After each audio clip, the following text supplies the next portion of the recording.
ये problem number 6, work energy and power से related. यहाँ पर क्या है, एक टेबल है और उस टेबल पर एल लेंथ की एक चेन ऐसे लटकी हुई है। एल लेंथ की एक चेन ऐसे लटकी हुई है। कुछ पोर्शन नीचे है, कुछ ऊपर है और फ्रिक्शन है। यहाँ पर स्टेबल का कोफिशिएंट ऑफ फ्रिक्शन म्यू है। अब देखिए, हम इसके पहले आपको बता चुके हैं, याद करने के लिए भी कहे हैं, याद करना आपका काम है कि जब फ्रिक्शन होता है और चेन रख दी जाती है तो mu L upon 1 plus mu length नीचे लटकती है।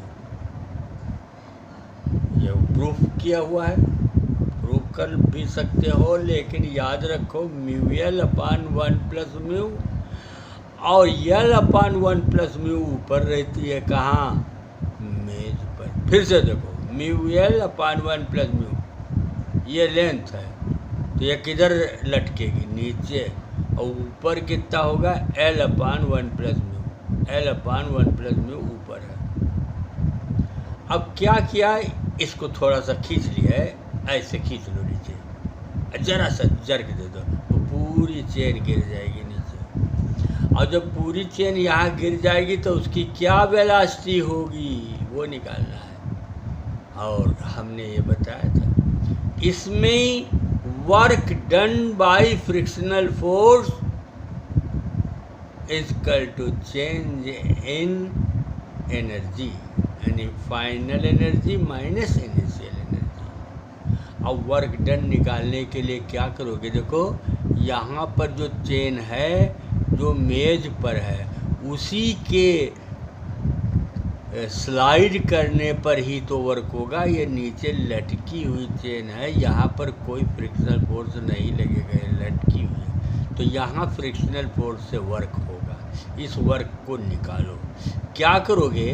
फ्रिक्शनल फोर्स यहाँ पर जो होगा वो किस तरीके से होगा?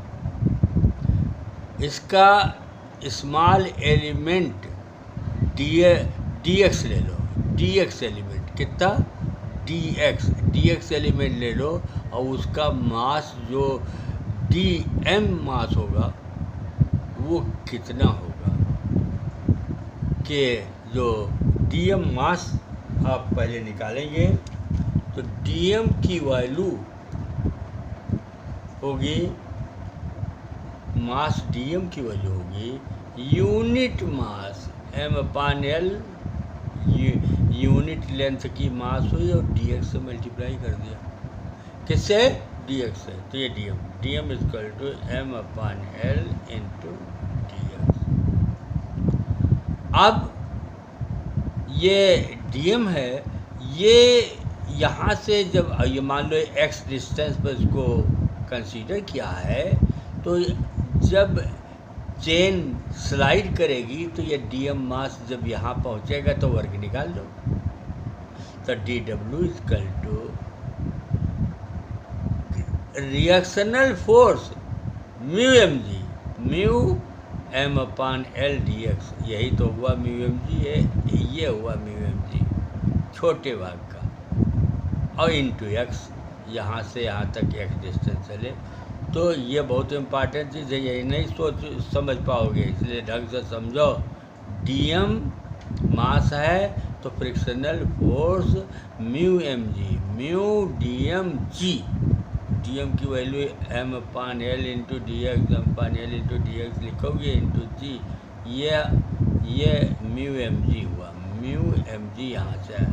और ये फोर्स फ्रिक्शनल फोर्स है, कितने डिस्टेंस तक लगा? एक्स डिस्टेंस तक। अगर टोटल वर्क डन निकालना है तो 0 से एल अपान 1 प्लस म्यू, 0 से एल अपान 1 प्लस म्यू तक इंटीग्रेट कर दो। इसको इंटीग्रेट कर दोगे तो ये आएगा डब्ल्यू equal to mu M g upon l, बाहर आ जाएगा एक्स स्क्वायर अपान 2, तो ये हो जाएगा mu M g upon 2l और एल स्क्वायर 1 प्लस म्यू का whole square, mu M G L upon 2 1 plus mu. ये है वर्क डन। जो चेन जब स्लाइड करेगी तो ये भी क्वेश्चन पूछा जा सकता है कि how much work is done, तो बता सकते हो। और ये work done equal to change in energy हो जाएगा।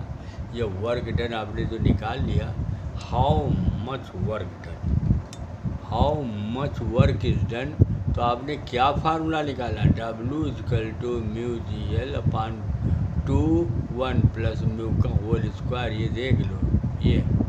अब for velocity W equal to के F plus U F minus के आई प्लस यू आई। अब W तो यही लिख दो, W क्या लिखोगे, mu M G L upon 2 1 plus mu का whole square is equal to half, final लिख रहे हैं हम, कौन सी energy, kinetic energy final plus potential energy final, कितना होगा एम जी एल बाई 2।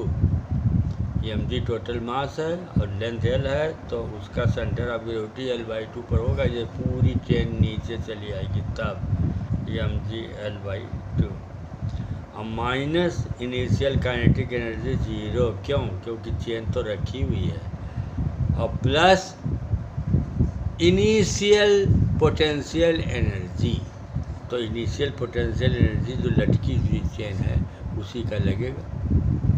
तो उसका जो मास पर यूनिट है, ये लेंथ एम अपान एल है, लटका हुआ लेंथ है वही mu L upon 1 plus mu, और इनटू हाफ, इसी का लेंथ का half mu L upon 1 plus mu 1/2। तो इससे आपका ये आ जाएगा, ये यहाँ आ जाएगा, ये हाफ एम बी स्क्वायर हो जाएगा, और mu M G L upon 2 1 plus mu का होल स्क्वायर। इससे वेलोसिटी निकाल सकते हो, जब न्यूमेरिकल आवे तब उसमें वैल्यूज दी रहेंगी, कैलकुलेट हो जाएगा। ये तो फार्मूला निकला है, अब इससे वेलोसिटी निकाल के बड़ा भारी फार्मूला निकलेगा, वो कहाँ याद कर पाओगे। तरीका मैंने बता दिया कि इस तरीके से यहाँ पहुँच जाओ और वैल्यूज रख दो, कैलकुलेट कर दो, तो वेलोसिटी आ जाएगी। यह IIT लेवल का क्वेश्चन है, इसलिए आप इसे ढंग से तैयार कर लीजिए। कोई डर नहीं, मतलब चेन की आप वेलोसिटी निकाल सकते।